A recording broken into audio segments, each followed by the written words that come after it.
Ya. Profesora, Sí. ¿podría enviar el PPT por por el chat? Es que no me aparece la carpeta. Sí, es que no lo he subido, Fernanda, todavía. Pero ya, déjame, lo voy a guardar. Ni siquiera lo he guardado en PDF porque estaba viendo lo de las fechas. Y se los dejo acá, igual se los dejo subidos al UCM después de la clase.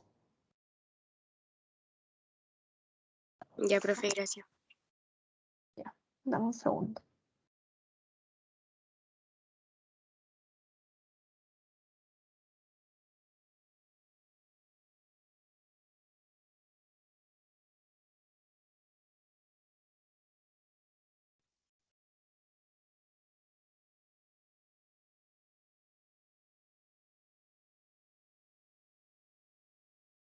Ya, ahí se va a mandar, yo creo que les va a llegar pronto para que lo puedan descargar. Ya, chiquillos, bueno, hoy día estamos ya en la recta final del curso. Voy a apagar la cámara para que no se nos pegue. Bueno, como les decía, ya estamos en la parte final del curso ya. Nos quedan solamente esta clase y la de la otra semana. Em, Porque, bueno, el 26 es la entrega de los trabajos, así que quizás ahí van a estar como todos entrando en pánico y la verdad es que posiblemente tengamos poca adherencia en clase. Ya, así que bueno, les quise hacer un pequeño resumen sobre las fechas que se nos vienen para que a ustedes también les quede claro y así todos tengamos la misma información. Bueno, como les decía entonces, el próximo miércoles es la última clase que vamos a ver una pequeña parte de esta misma clase que la verdad es que por cosas de tiempo y contenido quise dividirlo un poco. Ya, así que vamos a ver una partecita que nos va a quedar de esta y la última clase que es sobre mamíferos. Y bueno, el 26 entonces tenemos la entrega de la infografía con su respectivo revisión bibliográfica. El viernes 3 de diciembre entonces tenemos la tercera prueba, que va a ser en modalidad remota como lo hemos venido haciendo hasta ahora. Ya los contenidos, bueno, van a entrar hasta la clase de mamíferos, así que ya tenemos las evaluaciones completas eh, dentro de las 3 pruebas que hemos hecho. El 10 de diciembre entonces vamos a hacer la prueba recuperativa. La prueba recuperativa es para quienes tengan un justificativo, ¿ya? Generalmente es por motivos de salud.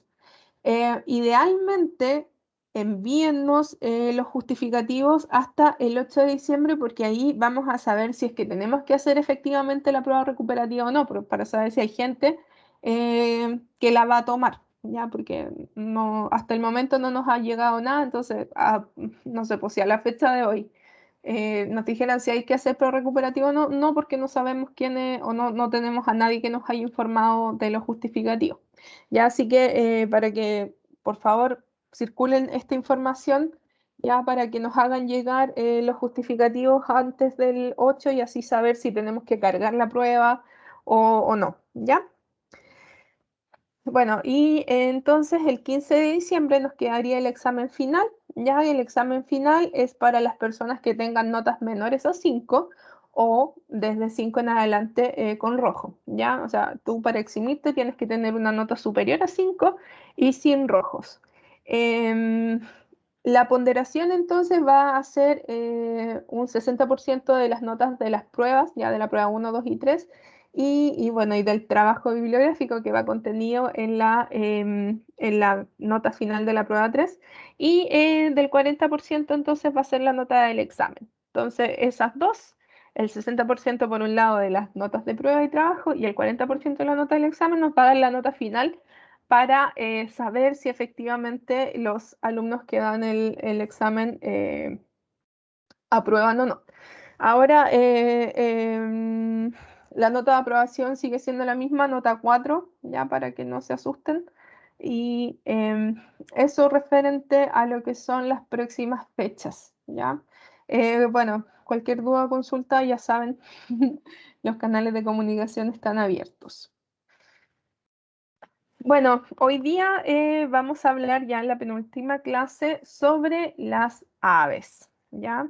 Em, Ustedes la clase anterior creo que hablaron de reptiles, ¿ya? Entonces nosotros vamos a ir subiendo en la escala zoológica para hoy día a empezar a hablar de las aves. Bueno, las aves evolucionaron a partir de los reptiles, ¿ya? Especialmente de los terópodas, que eran dinosaurios, o sea, reptiles que tenían plumaje, ¿ya?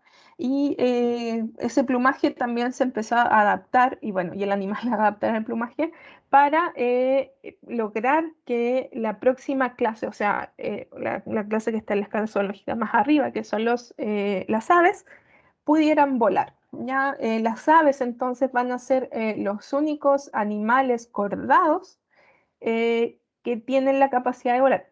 Hay excepciones obviamente en los mamíferos como lo sabemos, los murciélagos y otros, pero las aves en sí son los vertebrados que tienen mayores adaptaciones a el vuelo, ya tanto anatómicas como fisiológicas.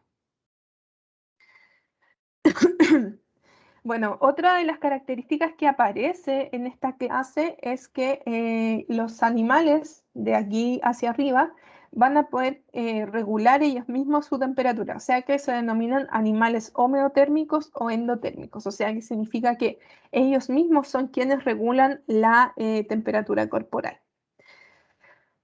Asimismo, en esta clase vamos a poder encontrar desarrollo cerebral y desarrollo sensorial considerable en comparación con las clases y grupos que hemos visto anteriormente.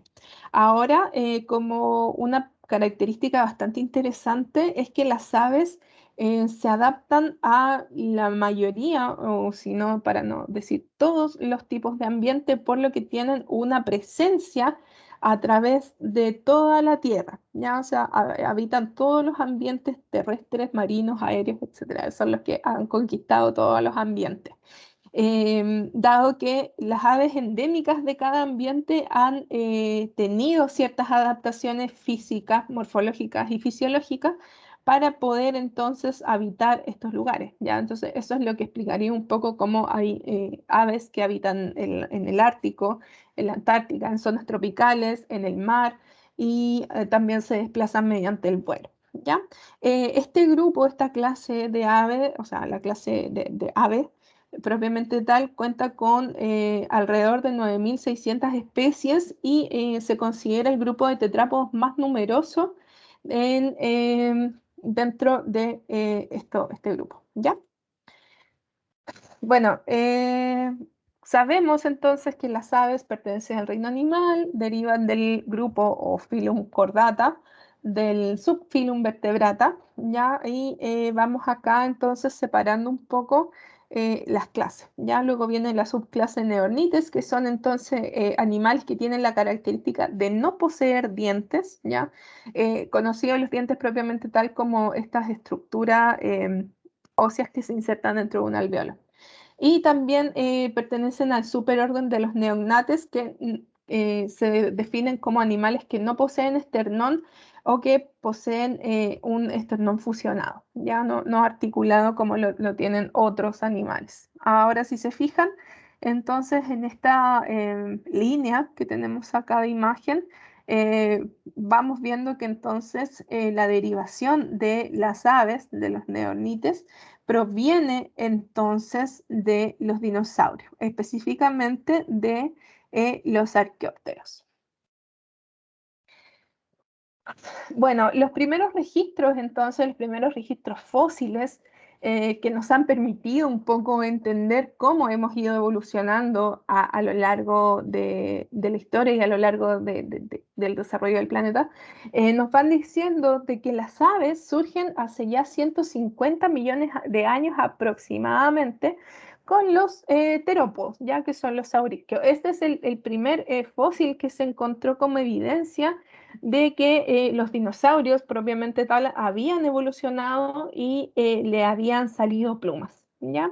Aquí entonces este es el primer fósil encontrado que da evidencia de esta nueva clase a raíz de la evolución de los reptiles. Dentro de las características especiales de esta, generales y especiales de esta clase de aves, es que los animales poseen plumas, ¿ya? Eso es lo principal, es la única clase dentro del reino animal que posee plumas. También tiene ciertas adaptaciones óseas para permitir que este animal pueda volar, ¿ya? O sea, que pueda sostenerse por un largo tiempo separado del suelo terrestre. Y principalmente, o una de las características que les permite entonces volar es la adaptación de su esqueleto con huesos neumáticos. O sea que el tejido de hueso trabecular y de médula ósea que se encuentra al interior de los huesos ya no es propiamente tal ese tipo de tejido el que encontramos, sino que es reemplazado por estructuras que albergan aire, ¿ya? Como les decía, los arqueópteros entonces son los primeros fósiles que se encontraron y que dieron la evidencia de esta evolución. Bueno, Archaeopteryx se puede, en su etimología dice que significa ala antigua, o sea que viene desde antes, ¿ya? O sea que es uno de los ancestros más antiguos de las aves modernas, que data incluso de hace ya 160 millones de años, en inicio del periodo Jurásico. Y ya empieza entonces esta clase a tener ciertas características de lo que son las aves hoy día. Ya, por ejemplo, tienen ya el cráneo ligeramente abombado, cosa que lo hace más liviano. Empieza a haber una presencia de estas estructuras que son plumas, que son adaptaciones o evoluciones de las escamas.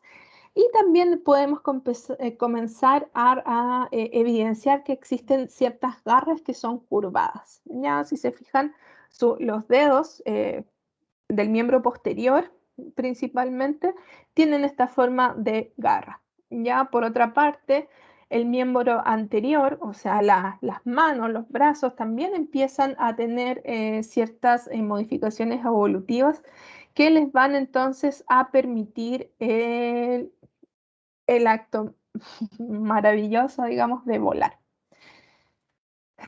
Em, Antes de que las aves propiamente tal evolucionaran a aves, ya había o existían ciertos dinosaurios que empezaron a tener estas adaptaciones de sus escamas y empezaron a tener plumas, ¿ya?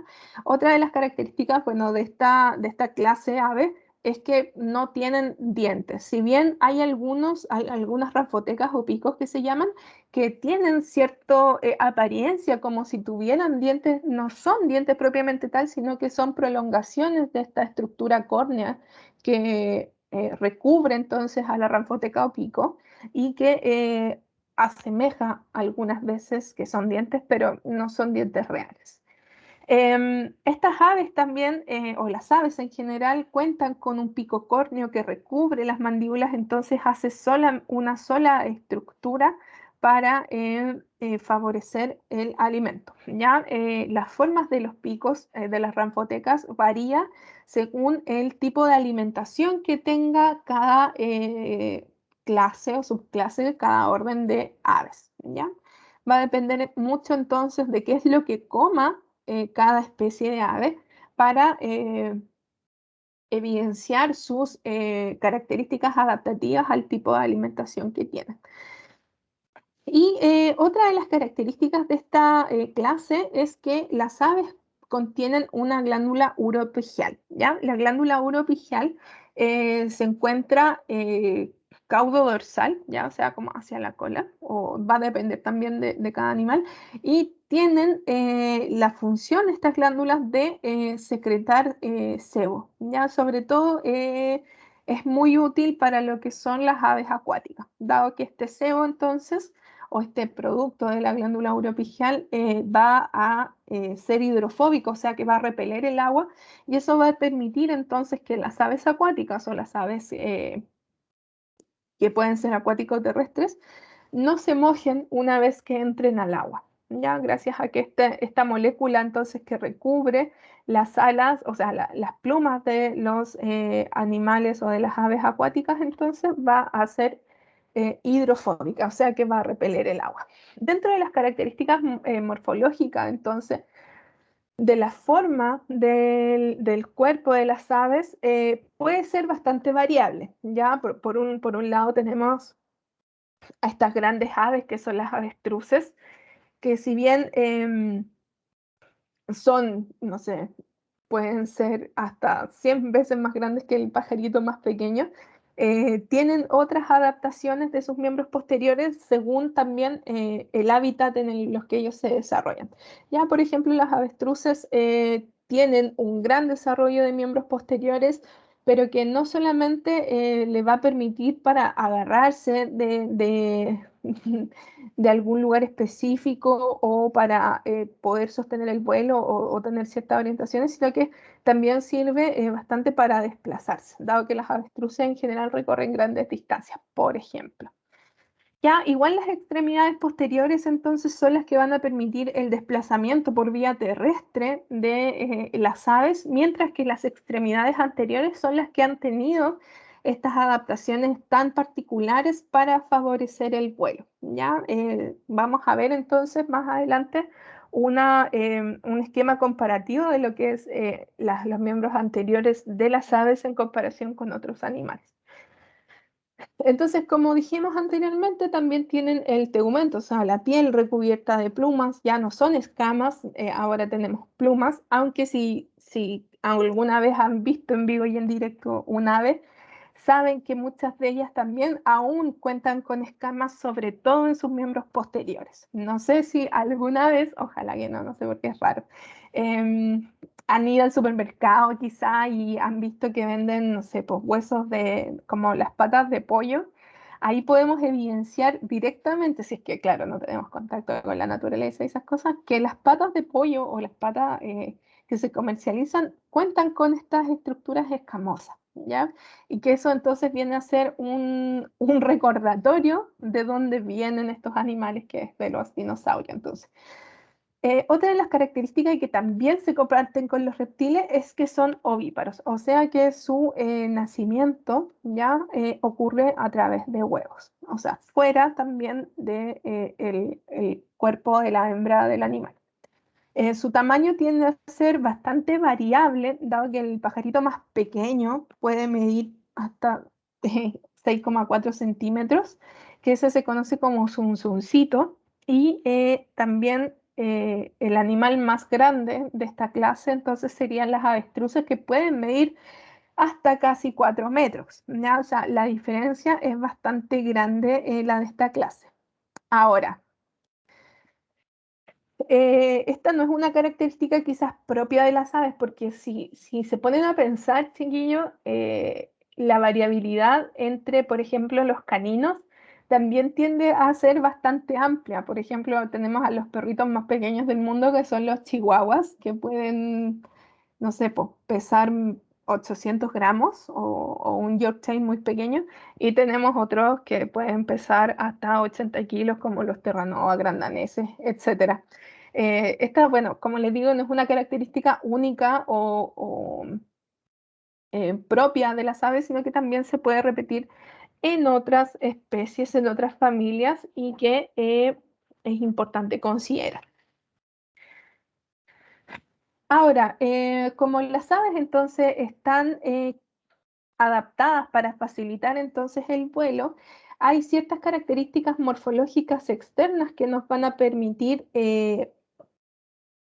pesquisar si es que un ave vuela o no. Por ejemplo, qué tan desarrolladas tiene las alas. Eh, También mirando su fisionomía, vemos que las aves en general tienden a ser bastante livianas, las que sobre todo vuelan o pueden recorrer grandes distancias, tienden a ser mucho más livianas y con un cuerpo bastante más aerodinámico, que si lo comparamos, por ejemplo, podemos comparar, no sé, una paloma, que es bastante común, a un avestruz. O sea, si nos fijamos, eh, esta paloma va a ser muy fácil que pueda volar, mientras que el avestruz tiene un cuerpo que es bastante pesado y que no le va, y quizás le va a permitir un poco planear un par de segundos, pero nada más que eso. ¿ya? Como les decía, entonces, estas aves están recubiertas de plumas, lo que es una característica propia y que es una adaptación de las escamas. Acá tenemos una fotografía de lo que de lo que son efectivamente las partes o las secciones externas del cuerpo, del organismo, entonces, de un ave, ¿ya? Y acá lo que más resalta en este caso serían las alas, ya que si vemos no se le ven manos o dedos propiamente tal como lo vimos anteriormente en, bueno, en anfibios, en reptiles, desde los cordados, ¿ya? Sino que vemos que entonces esta adaptación ya no son necesariamente manos que te permitan manipular o desplazarte por la tierra, sino que son estructuras que te van a permitir entonces emprender vuelo. Ahora, si nos fijamos también dentro de las características morfológicas de las aves, es que si bien todo el cuerpo, o casi todo el cuerpo, excepto las alas y la ranfoteca, están cubiertos por plumas, no todas las plumas de un ave son iguales, ¿ya? Sino que la composición de las plumas entonces va a variar según su función, ¿ya? Por ejemplo, en las alas encontramos plumas primarias, podemos encontrar plumas terciarias, que son las que van a favorecer el vuelo hacia caudal, o sea, hacia la cola, podemos encontrar estas plumas timoneras que se conocen, que son las que nos van a ayudar entonces a, a dirigir el cuerpo del ave hacia un lugar u otro. Y bueno, las otras que están en las cubiertas del pecho y en la cabeza, que también tienen ciertas especializaciones. Bueno, en comparación entonces con otras especies u otras clases animales, la piel, el tegumento de las aves tiende a ser muy, muy fino, ¿ya? Y en verdad también es bastante poco inervado, o sea, tampoco, no tiene mucha sensibilidad, ¿ya? A eso me refiero. Y además de ser muy finita, incluso hay ciertas cirugías, por ejemplo, que se pueden hacer sin anestesia en aves, dado que la piel no es muy sensitiva, ¿ya? Está compuesta entonces por dos capas, una dermis, que es la capa profunda, y una epidermis, que es la capa más externa, ya que es donde se encuentra el estrato córneo de la piel. Y también podemos encontrar, como les contaba entonces, la presencia de escamas, sobre todo en los miembros posteriores, ¿ya? Si alguna vez tienen un pajarito cerca, ojalá vivo, puedan diferenciar entonces estas estructuras que son bastante notorias. Acá si se fijan, al menos esta fotografía o este esquema ya divide entonces a la piel entre una dermis, que es la capa profunda, donde podemos encontrar los capilares sanguíneos, algunas células cromatóforas por ahí también podemos encontrar, depende de la especie. Ya recordemos que los cromatóforos en los animales tienen unas funciones específicas, ¿ya? Y mientras que bueno, y debajo de esta dermis también podemos encontrar un poco de tejido adiposo, pero las aves son bastante malas para guardar o almacenar tejido adiposo, dado que su metabolismo es muy rápido, ¿ya? La frecuencia cardíaca de un ave tiende a ser muy, muy alta, ¿ya? Y la verdad es que entre más pequeño el animal, más alta es la frecuencia cardíaca. Bueno, datos freak en todo caso esto que les voy a contar. Yo, bueno, dentro de mi desarrollo profesional he trabajado bastante con modelo murino, que son los roedores, y el latido cardíaco, por ejemplo, en este caso un roedor de un ratón, ya los ratones son los chiquititos como las que conocemos comúnmente como lauchas, que no me gusta mucho eso, pero bueno, em, es tan imperceptible, es tan rápido que llega a ser imperceptible. En las aves pasa algo similar. Y es tan rápido entonces el latido cardíaco que suena como un tipo zumbido. Ya dado que uno, no sé, pues, por ejemplo, si uno ausculta a un perro, un gato, un humano, va a poder contar los ciclos cardíacos que se van dando, ¿ya? Pero en cambio, en este tipo de especies, en donde el metabolismo es bastante rápido, el, la frecuencia cardíaca es algo súper difícil de determinar con oído humano. Ahora, obviamente también hay ciertos monitores que te van a monitorear la frecuencia cardíaca de aves o de otros animales, ya dado que, bueno, la tecnología da para todo y también da para mejorar la salud entonces de estos animales. Bueno, también entonces tenemos la porción de la epidermis, que tiene su estrato córneo, donde encontramos gránulos de melanina, células epidermales, que son las que van a secretar entonces este estrato córneo, y su estrato basales y estrato intermedio. ¿Ya? Entonces, igual la conformación en la piel, si se fijan, es bastante similar em, a las especies que hemos visto anteriormente. Ya, en general, eh, podemos quizás hacer un cuadro comparativo en lo que era, por ejemplo, el revestimiento tegumentario de un nematodo y el revestimiento tegumentario de un ave, y vamos a ver que si bien hay serias diferencias entre uno y otro, sabemos también que tenemos ciertas particularidades, ¿ya? Así que, no sé, yo les recomiendo que lo revisen. Porque puede ser preguntado en la prueba, porque igual si se fijan hemos visto hartas características y hartas variaciones de un tegumento entre una clase o un grupo y otro, ¿ya? Así que igual eso está interesante de revisar con más calma.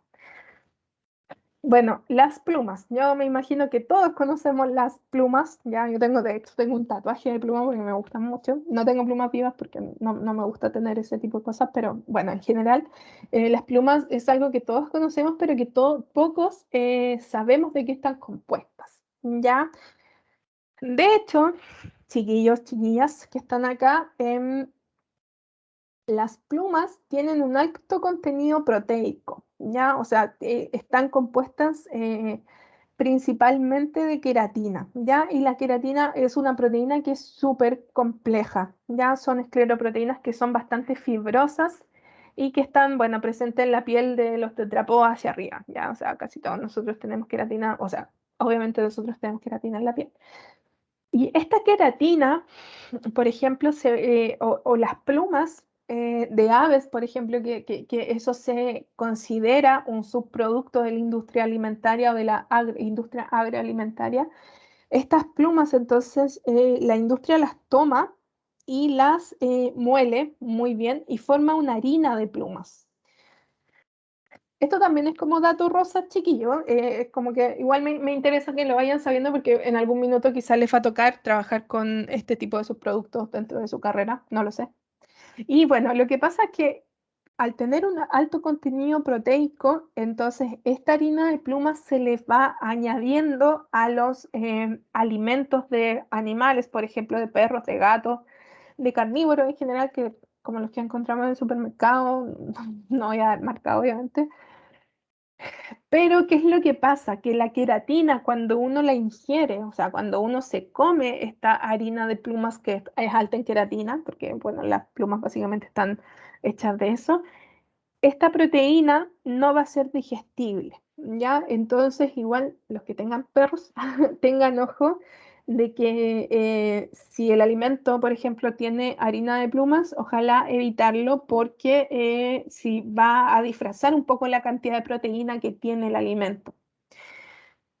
Bueno, volviendo a la clase, entonces, la queratina entonces va a ser una proteína fibrosa que va a estar presente en la piel de los tetrápodos y que va a ser parte principal de la estructura de la pluma. Las plumas, si se fijan acá en la imagen, tienen distintas partes, ¿ya? Esta podemos decir que es una, no sé, una pluma primaria del ala. Y bueno, se compone de un cálamo, que este cálamo es el que se inserta entonces en la epidermis del animal, ¿ya? Y entonces la epidermis va a soportar esta pluma a través del cálamo. Y también tiene como su línea central, que es conocida como un raquis. De esos raquis entonces van a ir saliendo las vábulas, ya las barbas, y de las me confundí, de las barbas van a ir saliendo estas vábulas y los pequeños ganchillos que van a darle entonces la anatomía y van a conformar completamente la pluma. Más hacia arriba, entonces, seguimos teniendo este raquis o esta línea central de la pluma, de la que entonces se van a ir desprendiendo estas pequeñas barbas, ya a su vez de estas pequeñas barbas que van hacia allá, o sea, raquis, barba, se van a ir entonces desprendiendo estas válvulas, donde ya van cada vez siendo más pequeñas estas estructuras queratinosas. Dentro de las funciones de las plumas, entonces tenemos la principal, que es la protección y el aislamiento de la piel del ave. Ya recordemos que entonces la piel de las aves es bastante delgadita, entonces estas plumas la recubren bastante bien. También tienen como función proveer una superficie lisa, uniforme y aerodinámica, lo que va a permitir entonces que las aves tengan un vuelo eficiente. Y también otra de las características bastante importantes del plumaje es que sus patrones y colores son importantes para las conductas sociales o en las conductas sociales. Por ejemplo, una de las grandes características del plumaje de las aves nos va a permitir diferenciar entre machos y hembras, dado que el dimorfismo sexual es muy característico en las aves y se da mucho a través de su plumaje. Bueno, y de otras características que vamos a ir viendo. Ahora, en general, los machos son bastante más coloridos que las hembras, ya de la misma especie. Pueden buscar ejemplos, por ejemplo, pájaro carpintero, las loicas, los siete colores. Bueno, y ahí se van a ir dando cuenta de que los machos en general tienen mayor coloración que las hembras. Porque bueno, son los machos también los que hacen la danza para el cortejo de apareamiento. Dentro de los tipos de pluma, entonces, también tenemos distintos tipos de pigmentos. ¿Ya? Los principales pigmentos que vamos a encontrar son la melanina, ya que es producida por los melanocitos, o sea, las células que están en la piel. Ahí, pregunta de prueba. ¿En qué capa de la piel podemos encontrar los melanocitos, por ejemplo? Se me ocurre. Y bueno, la melanina entonces es la que es responsable de dar las tonalidades grises, negras y más pardas. Aquí si se fijan tenemos este precioso siete colores, que es un ave que vive al sur de Chile. Y es una maravilla verla, en verdad. Acá si se fijan entonces tenemos ciertas partes donde el ave está secretando mayormente melanina. Mientras que los carotenoides, que son otros pigmentos, van a darle al ave tonalidades más rojas y más amarillas, ¿ya? Entonces acá también vemos que hay presencia de carotenoides, de betacarotenos en el siete colores y que da este tipo de tonalidades. Y por otro lado tenemos las porfirinas, ya que son tonalidades de rojos, pardos y verdes. Va a depender de su concentración. Así que acá quizás también podemos ver que hay ciertas porfirinas secretando para generar este patrón de plumaje del siete colores. Y bueno, los pigmentos azules y verdosos, si bien no son parte de la secreción de algún pigmento en particular, sí se generan a través de patrones de reflexión de las membranas de las plumas, ya de las células de las plumas. Entonces es un sistema un poquito más complejo el que le da el color azul o más verdoso, eh, pero que no tiene que ver con un pigmento propiamente tal. Bueno, revisemos entonces los tipos de plumas. Ya como hemos hablado harto sobre plumas, ahora veamos cuál es el tipo de pluma que tenemos y para qué sirve. Primero tenemos las plumas remeras, que son las que van a encontrarse en el miembro anterior del ave y es la que van a permitir volar. Tenemos remeras primarias, ay que me cortó la imagen, que son las que se encuentran más hacia distal, o sea, más cercanos a los dedos, ¿ya? Estructuras distales son las que están más lejos del organismo, del cuerpo como de la línea central. Tenemos plumas remígeras o remeras secundarias y terciarias. Ya van a ir dependiendo de la porción del ala que vayan utilizando Y también acá arriba podemos encontrar unas pequeñas plumas que se conocen como álulas, que son las que dan la direccionalidad al vuelo desde el miembro anterior.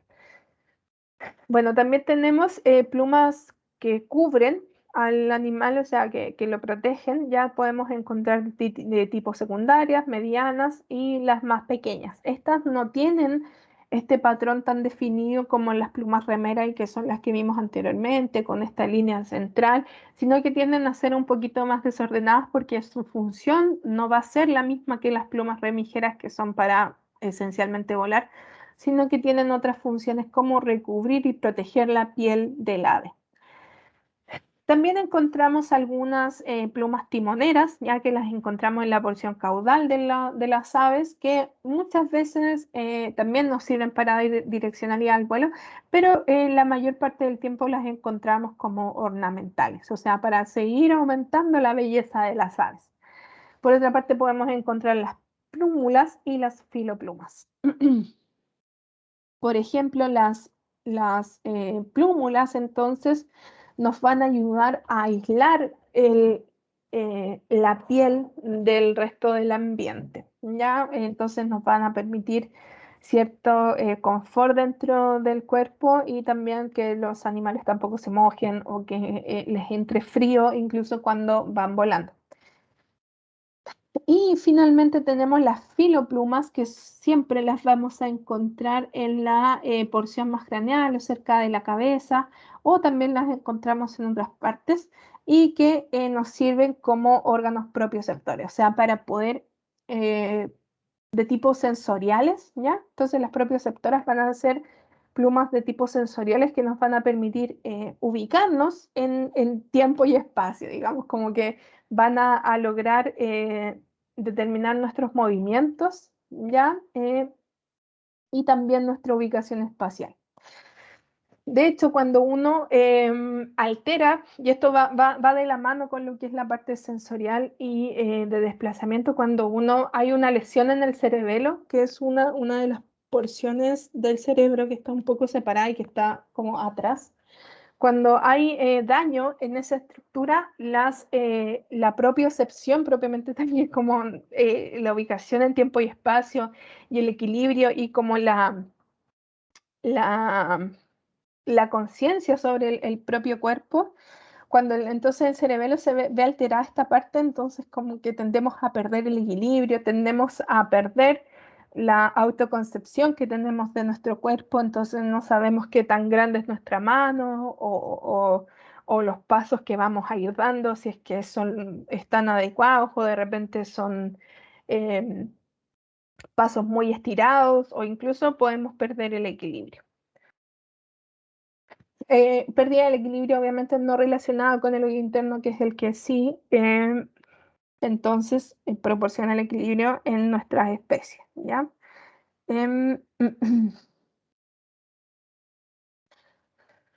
Bueno, acá les dejo otra imagen sobre las estructuras de la pluma, ¿ya? Ahora si se fijan está un poquito más gráfico, más aumentado, dado que es un esquema. ¿Ya? Y vemos entonces estas válvulas o válvulas posteriores y válvulas anteriores que podemos diferenciar entonces de este pequeño segmento. ¿Ya? Solamente para que lo revisen y sepan dónde se van ubicando ciertas estructuras. Ya.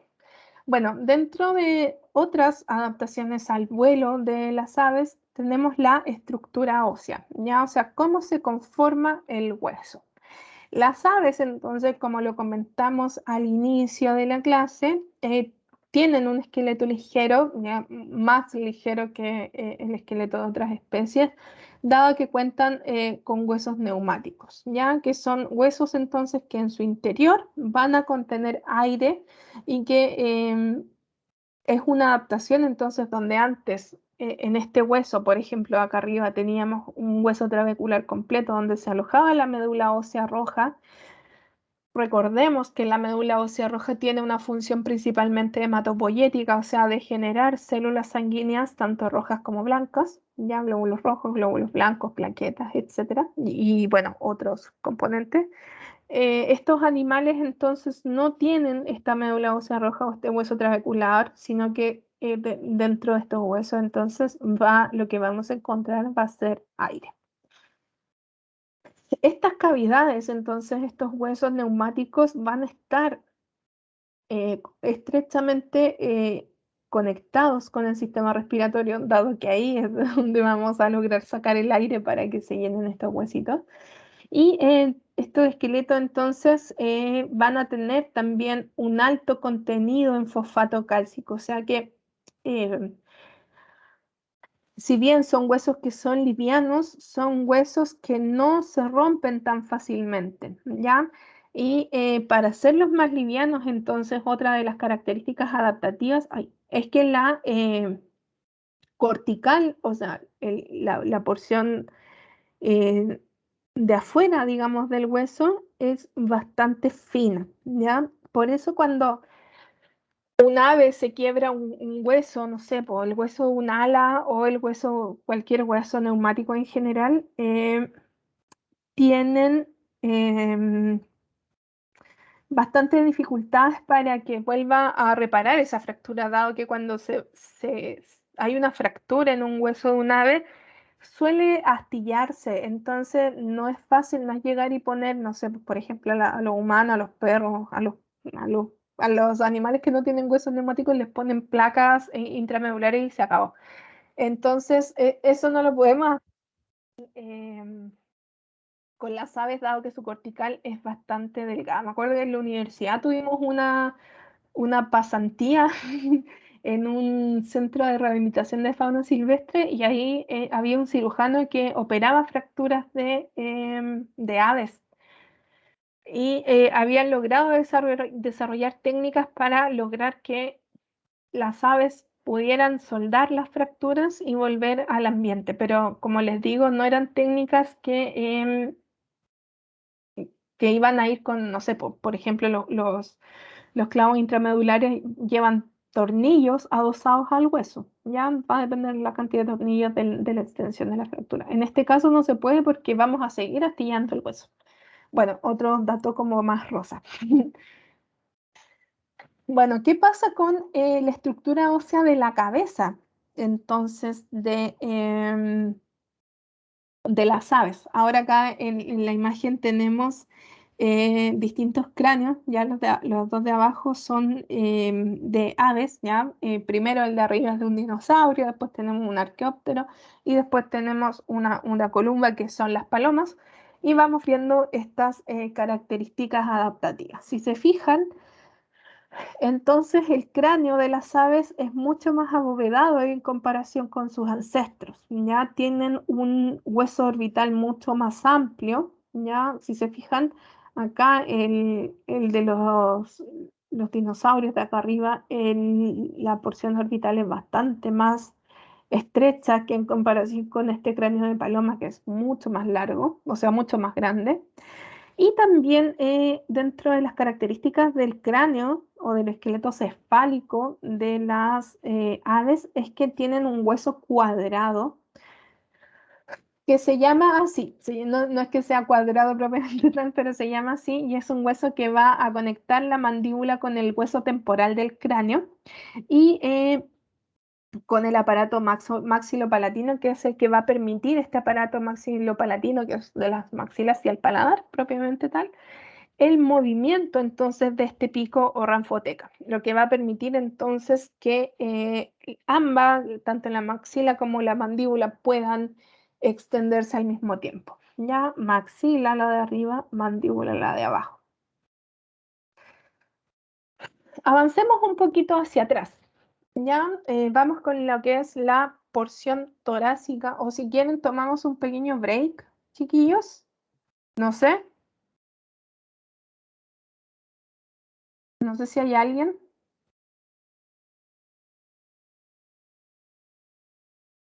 Bueno, sigamos. Ya, entonces, la porción torácica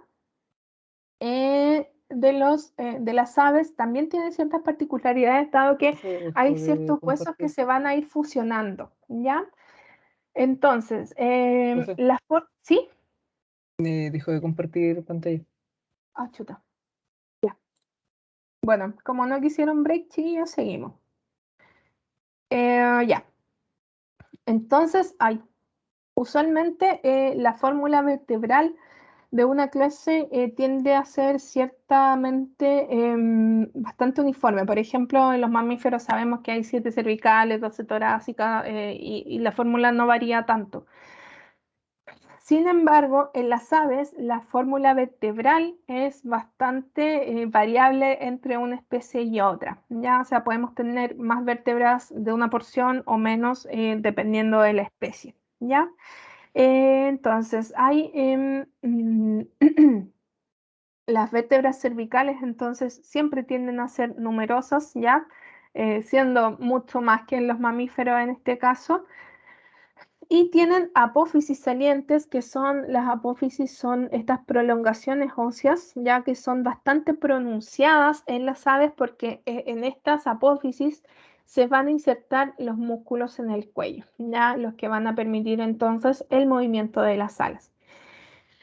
Y también otra de las características es que la articulación atlanto-occipital, que es la que une entonces la base del cráneo con la primera vértebra, que es el atlas, la primera vértebra usualmente, chiquillos, la nombramos como atlas, ya porque es la que sostiene la cabeza, y esto tiene que ver, bueno, con el dios griego y todo, quizás lo van a ver en física, que sostiene entonces este mundo que es esta cabeza. La articulación usualmente, no sé, pues en los mamíferos, en los humanos, en los perros, en los gatos, no sé, tiende a tener dos cóndilos, o sea, dos lugares donde hay articulación. Entonces, si mueven la cabeza de un lado hacia otro, se van a dar cuenta que el movimiento tiende a ser bien reducido, ¿ya? Mientras que en las aves hay solamente un cóndilo articulado. Entonces, lo que te va a permitir tener un movimiento de cabeza bastante amplio, ¿ya? Y eso es gracias a esta articulación que se llama atlanto-occipital. Las vértebras torácicas, entonces, muchas veces se van a lograr fusionar con las vértebras lumbares y con las sacras y primeras coxigias, generando una sola estructura ósea pélvica que se conoce como pigostilo, ¿ya? Y ahí, bueno, es donde después va a ir articulado el fémur y los demás huesos de la pelvis. Ahora, vamos a las extremidades o a los miembros. Ya les había contado que les iba a mostrar estas comparaciones, ¿ya? En la imagen de la izquierda, entonces, tenemos arriba lo que es la mano o miembro anterior de un ave. Ya pueden incluso haber ciertas variaciones, pero esto es como más general. Y abajo tenemos una mano humana, ya una mano como la nuestra, un primate, ya un primate humano. Y si se fijan, podemos encontrar ciertas estructuras similares, pero si entre más avanzamos hacia distal o más hacia el lado de la mano, encontramos que en los dedos y en los carpos y desde la muñeca hacia adelante tenemos bastantes variaciones. Sin embargo, los huesos, bueno, del húmero los encontramos en ambas especies que estamos comparando, y el radio y la ulna también. El radio y la ulna se llama ulna o cúbito. Ya ahora se conoce como ulna, antiguamente se conocía como cúbito. Ya las nomenclaturas anatómicas han ido cambiando. Pero bueno, si se fijan entonces en la porción ya de la mano tenemos ciertos metacarpos y falanges que son bastante más extendidas, y si nos damos cuenta las estructuras del ave no te van a servir para poder agarrar un objeto o poder caminar con los miembros anteriores, sino que tienen estas características adaptativas entonces de prolongación de ciertos huesos de la mano para poder entonces insertar las plumas, que son las que vemos en la imagen izquierda, ¿ya? Entonces desde acá es donde van a ir saliendo las células, las plumas remeras o remigias y se van a ir insertando en cada porción del ala.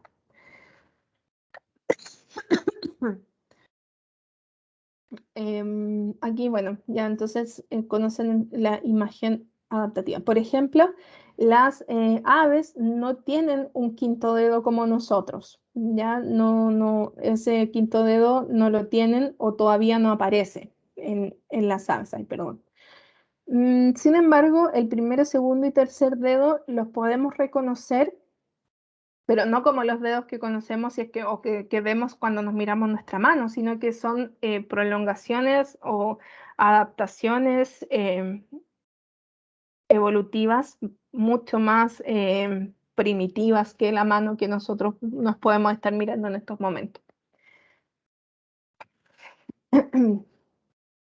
Bueno, ¿qué pasa con los miembros posteriores?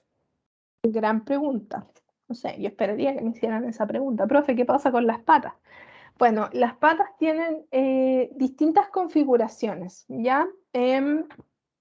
Y va a depender de varias cosas. Una, del ambiente en el que se desenvuelva cada ave y también de la funcionalidad que se va a requerir tener de estos miembros posteriores. Por ejemplo, hay ciertas patas, como las rapaces, que van a estar hechas para agarrar su alimento, ya en este caso animales vivos. También tenemos patas palmeadas y bueno, de distinto tipo, otras que nos van a permitir entonces caminar por el suelo, ¿ya? Y así. Pero siempre pensando en que las adaptaciones se hacen desde la articulación del tarso hacia adelante, o sea, como lo que nosotros conocemos como nuestro pie, ¿ya? Esas son las adaptaciones que se van dando hacia adelante y que las vamos a ver mucho más marcadas la próxima clase. Por un lado tenemos los pies palmeados, entonces, que son los que se representan acá en la F2, que van a permitir entonces al animal nadar, ya desplazarse en un medio acuático, mientras que de los terrestres, terrestre aéreos, tenemos los anisodáctilos, que son los que tienen un dedo hacia atrás, ya, y el segundo, tercero y cuarto hacia adelante, como lo muestra la imagen A. Los psicodáctilos, en los que tenemos el primer y cuarto dedo hacia atrás, acá si se fijan en la B, y el segundo y tercero hacia adelante. Y bueno, los heterodáctilos, que tienen el primero y segundo dedo hacia atrás y el tercero y cuarto hacia adelante. ¿Ya? Esto va a depender, como les digo, de la funcionalidad de cada miembro posterior. Ya, chiquillos, hagamos un pequeño break, tomémonos 10 minutos y volvemos. Volvemos entonces a las 15:35.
Ya, chiquillos. Sigamos entonces.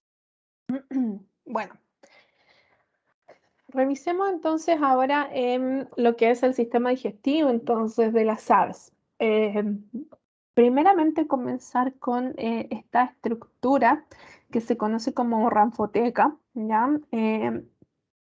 Que es la estructura principal entonces que le va a permitir a las aves captar el alimento. Si se fijan, la diversidad de ranfotecas es bastante amplia, dado que va a depender, como les digo, de qué es lo que coma cada animal o de sus características adaptativas propias, ¿ya? Algunos ejemplos grandes, por ejemplo, tenemos bueno, el pájaro carpintero, que tiene entonces esta ranfoteca más abusada para poder hacer hoyo en los árboles y así extraer las larvas que, que consumen, o también para almacenar alimento. Por otra parte, bueno, tenemos estos carnívoros, ¿ya? Que son como de sacar pequeñas porciones de los animales que consumen. Dentro de estos grandes grupos, bueno, tenemos estos frugívoros como los tucanes, que tienen esta ranfoteca bastante grande y adaptada según el tipo de fruta que comen. Los filtradores como los flamencos, los carroñeros, que tienen esta ranfoteca más hacia adelante para poder extraer entonces los pedazos de carne ya muerta. Y las aves de presa, ya que también tienen una ranfoteca con un aguzamiento más hacia craneal, ya este pico que es bastante fuerte y que te puede desgarrar una gran cantidad de piel. Ay, ahí sí, pensé que no estaba compartiendo, perdón. Bueno, luego entonces de esta ranfoteca tenemos la cavidad orofaringia, ¿ya? Que está compuesta por un paladar duro que es bastante largo en comparación con otras especies. Tenemos también una lengua, que si bien la lengua está bastante presente, no tiene mucho movimiento dado que no tiene tanta musculatura. Em, Obviamente hay ciertas variaciones. Por ejemplo, el pájaro carpintero tiene la característica de enrollar su lengua alrededor de su cavidad cerebral para reducir el impacto entonces del acto propiamente tal de que es hacer estos pequeños agujeros o grandes también en los árboles. ¿Ya? También hay ciertas adaptaciones. Pero generalmente entonces nos vamos a quedar con que la lengua tiene poca musculatura o carente de musculatura, lo que entonces no le va a permitir moverse. Mientras que hay ciertas papilas al interior entonces de la cavidad oral que son bastante cornificadas, ya que incluso podrían semejar a dientes, que es lo que les conté al principio de la clase. También hay una gran presencia de conductos de glándulas salivales, ya que las glándulas salivales tienen como función general el bolo alimenticio, ya, ayudar a lubricarlo y humectarlo. Y usualmente entonces la cavidad oral se va a adaptar a la forma de la ranfoteca, ya. Acá en esta foto anatómica que tenemos de esta pobre gallinita que fue usada para la ciencia, tenemos entonces la presencia de este paladar duro bien alargado, ¿ya? Donde va entonces a converger tanto el sistema respiratorio alto como la porción oral a través de las coanas, ¿ya? Eso es lo que está hacia la parte de la maxila, o sea, hacia arriba del cráneo, mientras que en la porción más ventral, más de abajo, podemos encontrar lo que es la lengua y la glotis, ya que es donde entonces el ave va a tragar para ingerir el alimento. Y bueno, ya hacia atrás podemos encontrar esta sección de la laringe, de la faringe y bueno, tráquea, esófago que se van a ir separando. Y bueno, entonces se va a adaptar a la forma de la ranfoteca y también recordemos que la ranfoteca entonces es una adaptación, o sea, va a estar adaptada según el tipo de alimento que se consuma. Bueno, vamos con el esófago. El esófago de las aves es bastante particular. dado que tiene una prolongación o una dilatación, entonces que va a dar origen al buche, ¿ya? Ahora sí, el esófago se encuentra situado a lo largo del cuello, incluso en la porción torácica, yendo sobre la tráquea, o sea, hacia dorsal de la tráquea usualmente. Y bueno, el esófago de las aves entonces viene viajando por aquí, por aquí, por aquí, chiquillos, y se va a dilatar. Y se dilata en el buche, que se conoce como buche, que es esta dilatación. Entonces, y este buche lo vamos a ubicar entre la orofaringe y la parte glandular del estómago que está más hacia atrás. El buche entonces va a tener como función almacenar alimento, ¿ya? Y también va a permitir entonces que este alimento se humecte y se macere. Incluso en algunas especies como las citasiformes, ¿sí? Em, las hembras cuando están en época reproductiva, o sea, cuando ya nacen sus polluelos, van a generar una sustancia similar a la leche en este buche y que es el que le va a permitir entonces alimentar a las aves, ¿ya? Entonces, va a depender también de la especie y de la familia de aves que estemos conversando. Así como también en ciertas especies, en la mayoría, en el buche tenemos la capacidad de absorber agua, absorber sales, principalmente cloruro de sodio, y también de absorber glucosa. O sea, además de tener una función de almacenar alimento, también podemos absorber algunos electrolitos y nutrientes. Mientras que, bueno, avanzamos ya más hacia caudal, más hacia atrás, nos vamos a encontrar con lo que son los estómagos, ¿ya? ¿Por qué digo los estómagos en plural? Y es porque las aves usualmente cuentan con dos estómagos. Un estómago anterior, glandular o proventrículo, que es en el que se va a secretar el ácido clorhídrico y las pepsinas que nos van a permitir digerir el alimento. Y por otra parte tenemos un estómago posterior, estómago muscular o lo que se conoce como molleja. Quizá en algún minuto han comido molleja.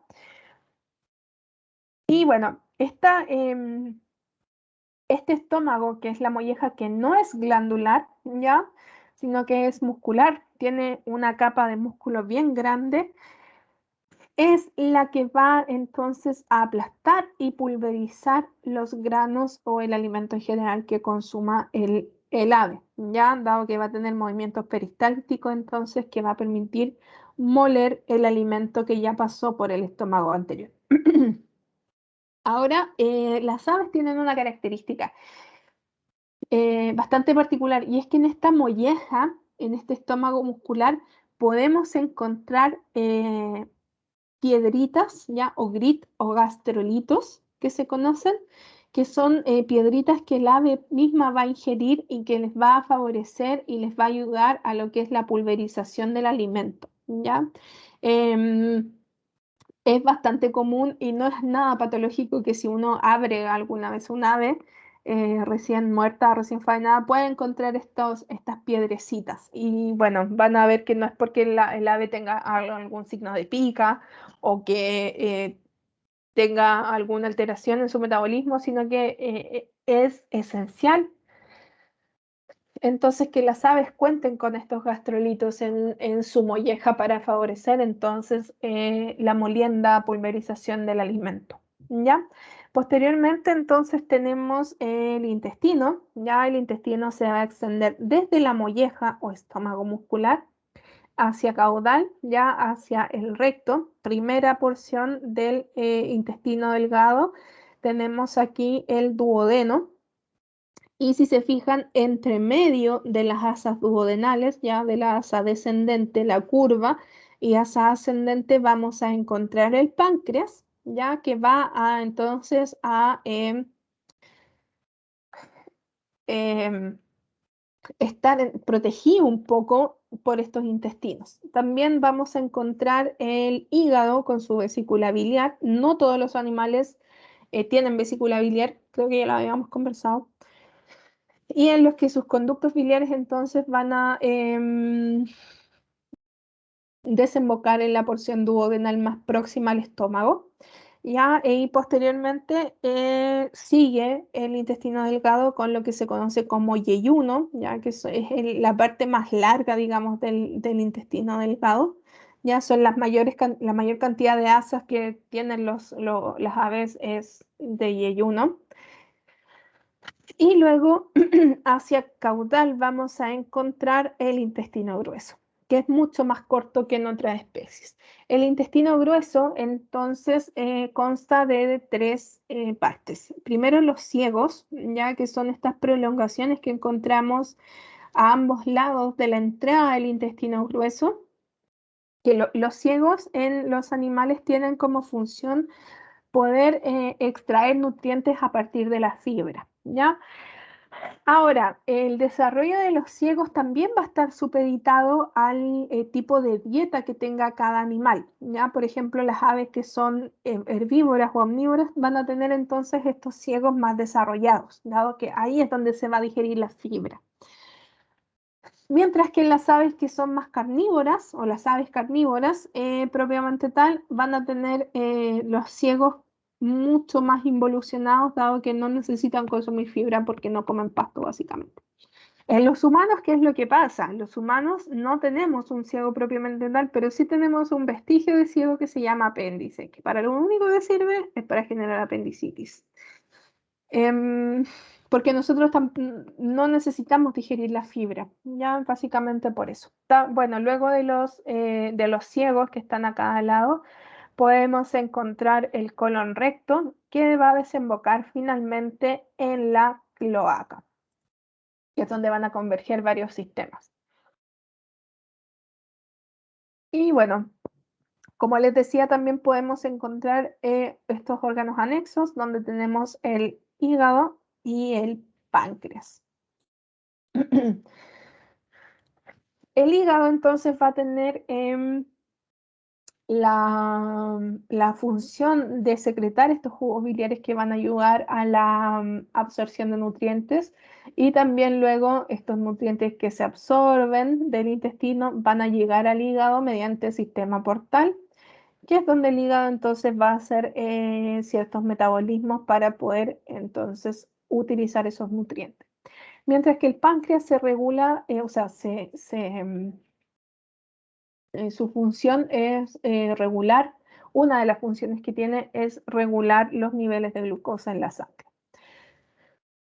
¿Qué pasa con el sistema circulatorio? Acá en las aves ya tenemos un sistema circulatorio más avanzado, tenemos un sistema circulatorio cerrado con un corazón tetracameral. ¿Qué significa esto? Que tiene 4 cámaras, o sea, tiene 2 atrios o aurículas, como lo comenzamos en la clase pasada, y 2 ventrículos. Tenemos entonces el lado izquierdo y el lado derecho del corazón, donde desde el lado derecho entonces vamos a recibir toda la sangre del organismo que va a pasar desde el atrio hasta el ventrículo, y del ventrículo entonces va a ir hacia los pulmones para que se oxigene, ya la sangre venosa se va a oxigenar, y esta sangre arterial entonces va a volver hacia el atrio derecho. Luego va a pasar, o sea, hacia el atrio izquierdo, perdón.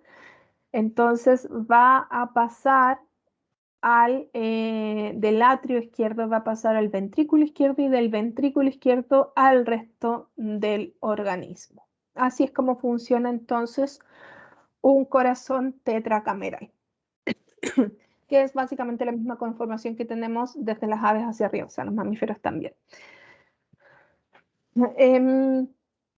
Ahora, como les contaba, y gracias al sistema circulatorio cerrado, las aves son capaces de controlar su propia temperatura, ¿ya? Lo que es muy importante entonces, que entonces no van a tener que estar dependiendo del ambiente para poder regularse. Revisemos un poquito lo que es el sistema respiratorio entonces. El sistema respiratorio también es uno de los grandes sistemas que se ha adaptado para que las aves puedan volar, ¿ya? Tiene una gran adaptación al vuelo. Y el sistema respiratorio en las aves, en proporción con otros animales, es mucho más grande. Ya incluso la tráquea pueden medir comparativamente, digamos, con proporciones, hasta 3 veces lo que mide la tráquea de un mamífero, por ejemplo. Y esto es porque las aves tienen un metabolismo súper alto, súper rápido, y para eso necesitan un alto consumo de oxígeno.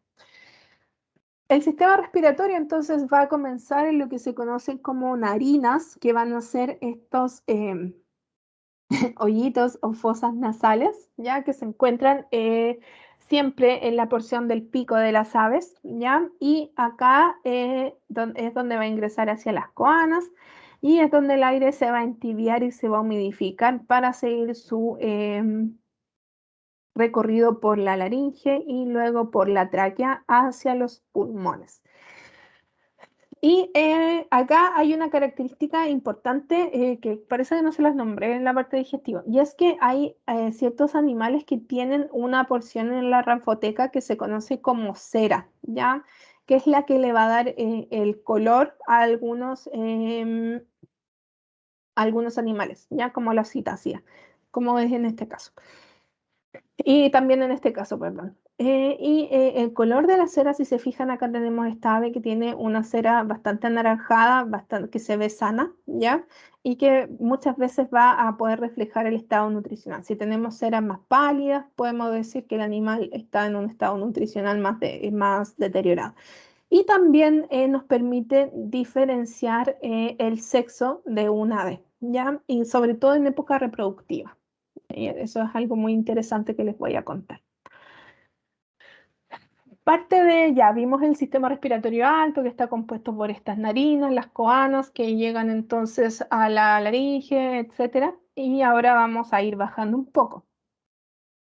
Ahora si se fijan acá podemos encontrar la porción de la glotis que, bueno, es la que va a separar entonces el esófago de la tráquea. Ya cuando uno deglute, si hacen el acto de deglutir, eso va a permitir un movimiento entonces de la glotis que va a tapar la parte de la tráquea y va a abrir entonces la parte del esófago, ¿ya? Y acá entonces posterior a esto encontramos, o acá a los lados, encontramos una parte, una porción anatómica que se conoce como siringe. La siringe es el órgano fonador por excelencia, o sea que va a ser el órgano que va a permitir el canto del ave, ¿ya? Luego contamos con la estructura que se conoce como tráquea, ¿ya? La tráquea de las aves es de anillos completos, o sea, cada anillo traqueal es con una forma de O, mientras que en mamíferos o en otras especies es con forma de U, ¿ya? Porque la otra parte que le falta para completar la O está recubierta de músculo y tejido conectivo. Posteriormente ya tenemos a los pulmones y luego dentro de los pulmones tenemos los bronquios. Los pulmones en las aves usualmente son rígidos y están adheridos a la pared torácica. Es importante también saber que las aves en general no cuentan con un diafragma que separa la porción torácica del abdominal, sino que el diafragma tiende a ser bastante vestigial. Y entonces los que se encargan de hacer el intercambio gaseoso van a ser los bronquios.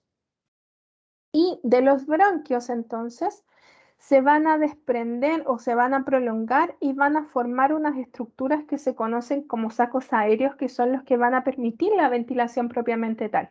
Ya eso es muy importante entonces de recordar. Y las prolongaciones entonces de estos bronquios nos van a llevar a generar las estructuras que se conocen como sacos aéreos. Acá están súper bonitos graficados, me gustó mucho esta imagen. Y estos sacos aéreos entonces van a ser estructuras anexas al sistema respiratorio, pero que van a ser entonces prolongaciones de los bronquios, que tienen como función disminuir el peso corporal en el vuelo, ¿ya?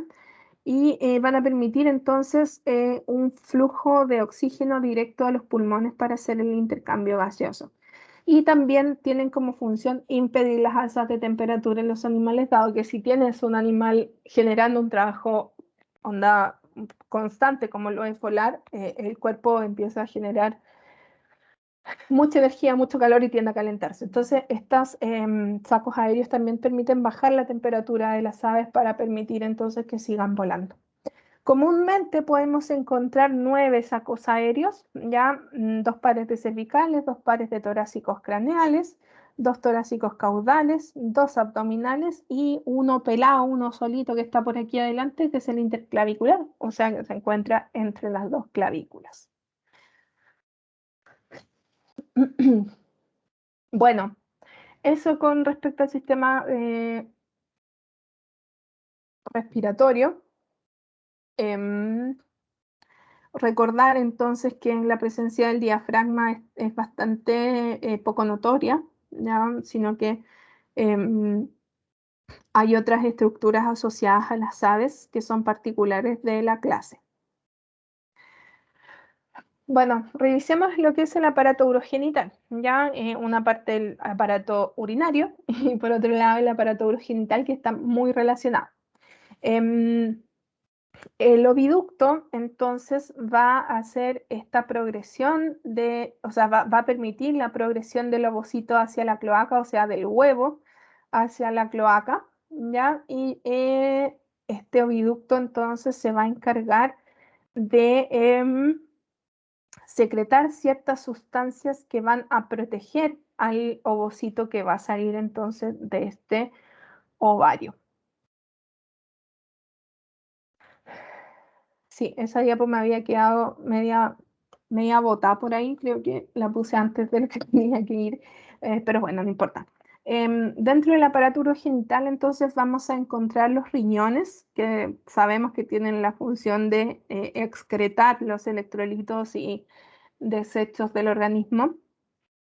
Y en este caso los riñones se van a ubicar a ambos lados de la columna vertebral en la parte que se conoce como sinsacro e ilion, o sea, donde nosotros podríamos tener las vértebras lumbares.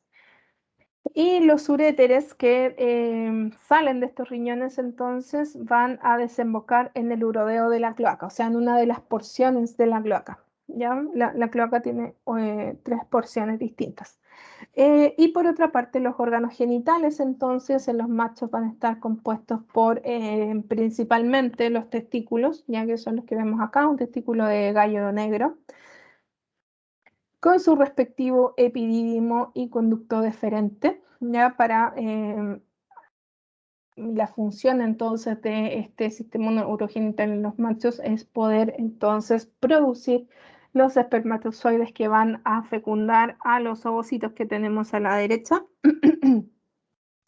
Ahora es importante saber que las hembras de las aves comúnmente tienen un ovario desarrollado y comúnmente es el ovario izquierdo, aunque en otras especies puede ser el ovario derecho, ¿ya? Creo que en las rapaces principalmente se desarrolla el derecho, pero usualmente tenemos este ovario izquierdo que no tiene una cantidad de ovocitos determinada como en otras especies, sino que tiene una cantidad de ovocitos ilimitada. Bueno, luego de el oviducto, ¿ya? Después del ovario, entonces tenemos el oviducto que tiene estas 3 o 4 segmentos que los vamos a ver a continuación. Primero, del oviducto tenemos este infundíbulo, que es la entrada al oviducto, o sea, desde la cloaca hacia craneal es la entrada. Y es el lugar entonces donde va a ocurrir la fertilización. Ya es una parte entonces que es bastante elástica. Por otra parte tenemos el magno, que es el que va a alojar a la yema una vez que sale del ovario y es el que va a estar encargado de secretar la albúmina que se va a depositar alrededor del ovocito o yema. Ya la albúmina entonces es lo que después vamos a conocer como la clara del huevo. Y por otra parte tenemos el istmo, que es esta estructura alargada del oviducto, que es la que va a estar encargada de formar las membranas que van a recubrir el huevo. Ya si se fijan acá, perdón, tenemos estas tres porciones que luego llegan a esta parte que se conoce como segmento calcífero o útero, que es donde al huevo se le va a dar la estructura, y posteriormente la vagina, que va a desembocar en la cloaca. Esa viene después, perdón. Entonces, desde el punto de vista reproductivo, las aves son bien particulares porque presentan en muchas de sus especies un gran dimorfismo sexual. Recordemos que el dimorfismo sexual es esto que va a diferenciar a un macho de una hembra, y que el dimorfismo sexual, entonces, si bien ya se nota a simple vista o en todo el año, hay ciertas estaciones en donde se hace más marcado. ¿Cómo sabemos que se hace más marcado? Y esto es gracias principalmente en los machos, ¿ya? Es gracias a la secreción de una hormona que se conoce como testosterona. La testosterona se va a encargar de generar estos caracteres sexuales secundarios y que son bastante claros de ver, sobre todo en ciertas especies. Por ejemplo, en las avestruces es bien reconocible cuando están en época de apareamiento, porque las patas y la cera del avestruz macho se pone de un color anaranjado rojizo muy intenso. Y eso es gracias a esta hormona que se conoce como testosterona. Ay, gracias. Y bueno, este dimorfismo sexual también nos va a llevar a tener estas conductas reproductivas que son súper características de las aves, como lo es el cortejo y el apareamiento. Ya previo al apareamiento, entonces tenemos este cortejo. Que el cortejo va a consistir en que el ave macho, acá les pongo esta imagen de las aves del paraíso, que bueno, les puedo pasar el link de YouTube. Para que lo revisen porque es súper interesante de ver. Entonces, este cortejo va a comenzar cuando el ave ordena todo su área, ya su área, su hábitat. Entonces, el macho del ave del paraíso, le voy a poner el ave del paraíso porque es súper característico y es bastante marcado el cortejo. Lo que primero va a hacer entonces va a hacer ordenar su espacio, lo va a limpiar, le va a quitar las hojas, lo va a dejar bien bonito, y luego va a empezar a cantar para atraer una hembra. Una vez que la hembra se acerca al espacio que el macho tiene preparado para el cortejo, el macho le va a empezar a exhibir su plumaje y va a empezar entre exhibir el plumaje, va a comenzar a hacer una danza de apareamiento con un canto de apareamiento.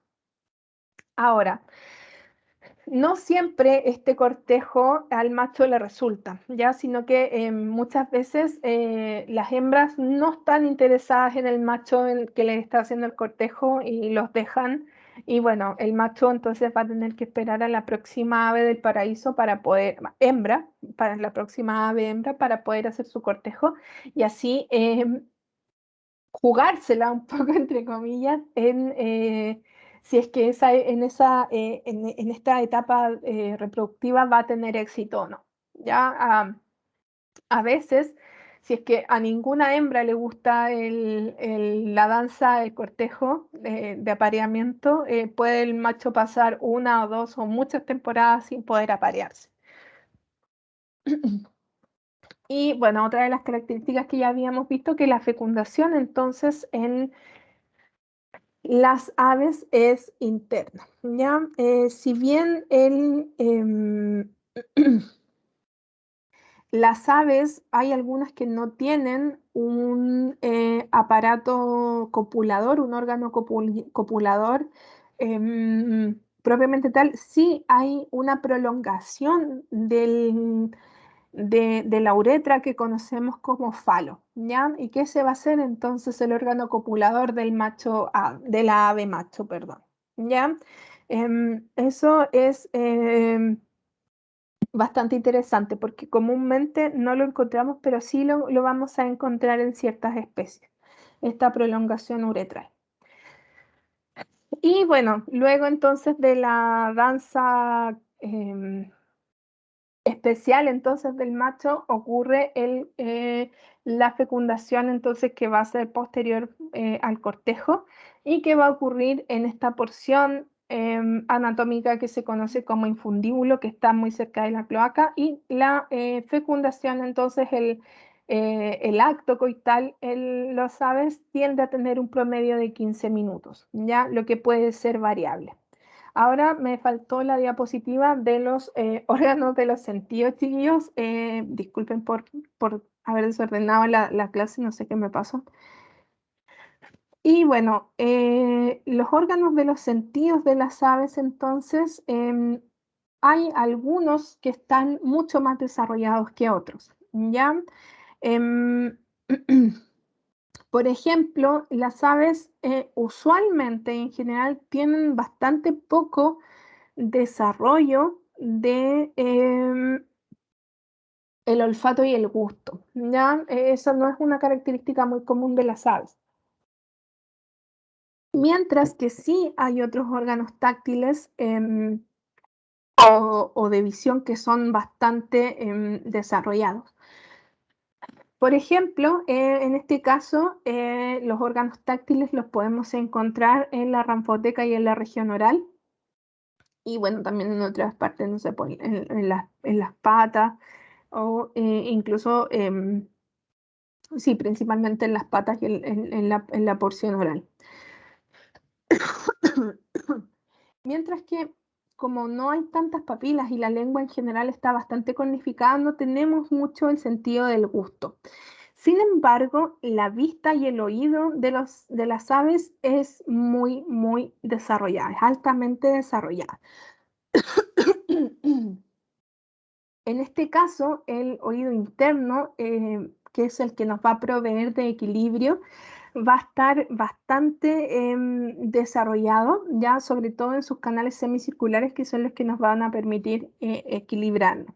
Mientras que en la visión tenemos ciertas características, por ejemplo, que el globo ocular va a ser de un tamaño mucho mayor en proporción a lo que es el globo ocular de otras especies, ¿ya?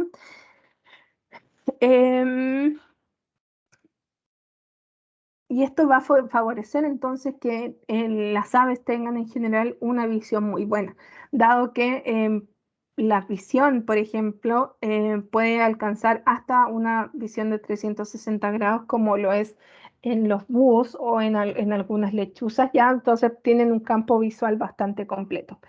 Mientras que las aves rapaces, por ejemplo, tienen una capacidad visual que es 8 veces superior al humano, o sea, pueden ver 8 veces mejor que los seres humanos, y considerando que la vista humana es bastante desarrollada, pero no tanto como las aves.